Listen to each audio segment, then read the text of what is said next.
नमस्कार। आज हम एक ऐसे सफर पर चल रहे हैं जो शायद इंसानियत के इतिहास का सबसे बड़ा और सबसे महत्वाकांक्षी सफर है। ये सफर है तारों की बेहिसाब ताकत को धरती पर लाने का। जी हाँ, हम बात कर रहे हैं एक कृत्रिम सूरज बनाने की दौड़ की।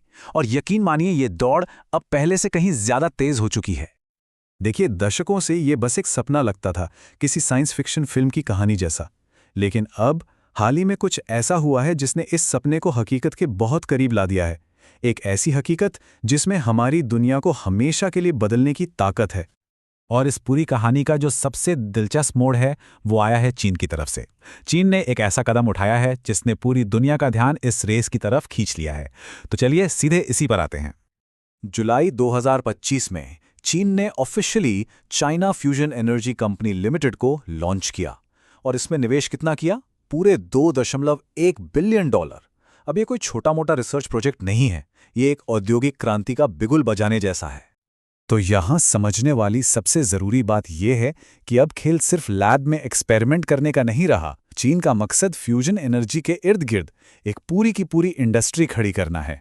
मतलब अब लैब से बाहर निकलकर असल दुनिया में काम करने वाले पावर प्लांट्स बनाने की तैयारी हो रही है। लेकिन जैसा कि मैंने कहा, चीन इस दौड़ में अकेला नहीं है। उसका ये बड़ा कदम दरअसल एक बहुत बड़ी ग्लोबल रेस का हिस्सा है जो अब और भी ज्यादा तेज हो गई है। तो आइए देखते हैं कि दुनिया के दूसरे बड़े खिलाड़ी क्या कर रहे हैं। इस ग्लोबल रेस में इंटरनेशनल एटॉमिक एनर्जी एजेंसी यानी IAEA एक बहुत अहम भूमिका निभा रही है। आप कह सकते हैं कि वो एक रेफरी और कोच दोनों का काम कर रही है। ये एजेंसी ये पक्का कर रही है कि सारे देश एक दूसरे से सीखें, मिलकर काम करें और सुरक्षा के नियम बनाएं ताकि हम सब मिलकर इस मंजिल तक जल्दी पहुंच सकें। अमेरिका ने भी जून 2024 में अपनी स्ट्रैटेजी सामने रखी और उनका जोर है पब्लिक प्राइवेट पार्टनरशिप पर। मतलब सरकारी लैब्स की रिसर्च और प्राइवेट कंपनियों की रफ्तार दोनों को मिलाकर इनोवेशन को एक नई उड़ान दी जाए। जर्मनी का तो प्लान और भी जबरदस्त है। उनका फ्यूजन 2040 रोड मैप एक बहुत ही आक्रामक टाइमलाइन पर काम कर रहा है और उनका पूरा फोकस है उन एडवांस्ड मटेरियल्स और कंट्रोल सिस्टम्स पर जो इस सपने को हकीकत बनाएंगे। वहीं जापान का जे फ्यूजन प्रोग्राम थोड़ा अलग है। वो उन बुनियादी चीजों को बनाने पर ध्यान दे रहे हैं जो किसी भी फ्यूजन रिएक्टर की नींव होती हैं, जैसे कि बहुत ही शक्तिशाली सुपर कंडक्टिंग मैग्नेट और एडवांस्ड कंप्यूटर सिमुलेशन टूल्स। तो ये ग्लोबल रेस तो जोरों पर है, लेकिन ये फ्यूजन आखिर है क्या चीज? हम धरती पर एक छोटा सूरज बनाने की कोशिश कर कैसे रहे हैं? चलिए अब जरा इसके पीछे के विज्ञान को समझते हैं। ये ठीक वही प्रोसेस है जिससे हमारा सूरज और अरबों तारे चमक रहे हैं। इसमें हाइड्रोजन के ही दो भारी रूप ड्यूटेरियम और ट्रिटियम को लिया जाता है और उन्हें जबरदस्त गर्मी और दबाव में एक साथ निचोड़ा जाता है। जब ये जुड़ते हैं तो हीलियम का एक नया एटम बनता है और इस प्रोसेस में निकलती है बेहिसाब एनर्जी। और सबसे अच्छी बात, इसमें कोई कार्बन डाइऑक्साइड नहीं निकलती और ना ही कोई खतरनाक न्यूक्लियर वेस्ट बनता है। अच्छा, इस रिएक्शन को शुरू करने के लिए ईंधन को करोड़ों डिग्री सेल्सियस तक गर्म करना पड़ता है। मतलब सूरज के केंद्र से भी ज्यादा गर्म। इस तापमान पर पदार्थ ना तो ठोस रहता है, ना तरल, ना ही गैस। वो बन जाता है प्लाज्मा, पदार्थ की चौथी अवस्था। और ये इतना ज्यादा गर्म होता है कि अगर किसी भी चीज को छू ले तो उसे पल भर में भाप बना दे। तो सवाल ये उठता है कि इतने गर्म प्लाज्मा को काबू में कैसे रखा जाए? इसका जवाब है टोकामाक। ये डोनट के आकार की एक मशीन है जो इस सुपर हॉट प्लाज्मा को एक अदृश्य चुंबकीय बोतल में कैद कर लेती है। चलिए अब उन असली मशीनों और कमाल की टेक्नोलॉजीज पर एक नजर डालते हैं जो आज इस सपने को हकीकत में बदल रही हैं।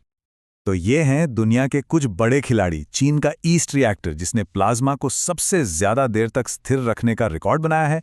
फ्रांस में आइटर जो 35 देशों का एक महा प्रोजेक्ट है। अमेरिका का स्पार्क जो छोटे डिजाइन से क्रांति ला रहा है। फिर चीन का एक और प्रोजेक्ट बेस्ट जो 2027 तक बिजली बनाने का लक्ष्य रखता है। और यूके का स्टेप जिसका लक्ष्य 2032 तक एक पूरा रिएक्टर डिजाइन तैयार करना है।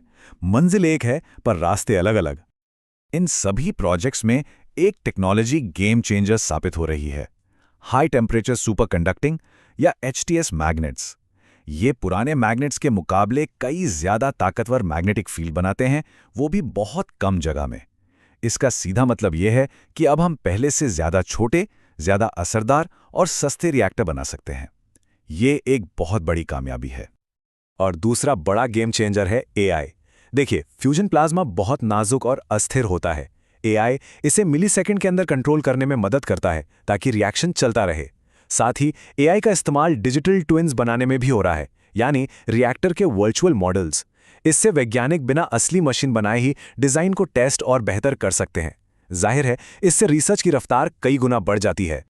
तो इन सारी टेक्नोलॉजी, बड़े बड़े प्रोजेक्ट्स और भारी भरकम निवेश के साथ सबसे बड़ा सवाल तो यही उठता है, आखिर हम कब तक अपने घरों को फ्यूजन एनर्जी से रोशन होते हुए देख पाएंगे? एक्सपर्ट्स का मानना है कि यह सफर कुछ पड़ावों में पूरा होगा। अभी से 2030 तक हम एक्सपेरिमेंटल फेज में हैं, जहां मकसद है प्लाज्मा को लंबे समय तक स्थिर रखना। फिर 2030 से 2035 के बीच हम देखेंगे प्रदर्शन रिएक्टर, जो पहली बार जितनी ऊर्जा लेंगे उससे ज्यादा पैदा करेंगे। और आखिर में 2040 से 2050 के दशक में हमें शायद पहले कमर्शियल पावर प्लांट देखने को मिलेंगे, जो हमारे शहरों को बिजली देंगे। अंत में बस ये सोचना ही कितना कमाल का है, जब हम इस लक्ष्य को हासिल कर लेंगे तो क्या होगा? जब हमारे पास लगभग असीमित, पूरी तरह से साफ और सुरक्षित ऊर्जा का स्रोत होगा, तो हमारी सभ्यता का भविष्य कैसा होगा? ये एक ऐसी उपलब्धि होगी जो हमारी दुनिया को हमेशा के लिए बदल देगी, और उम्मीद है कि बेहतरी के लिए ही बदलेगी।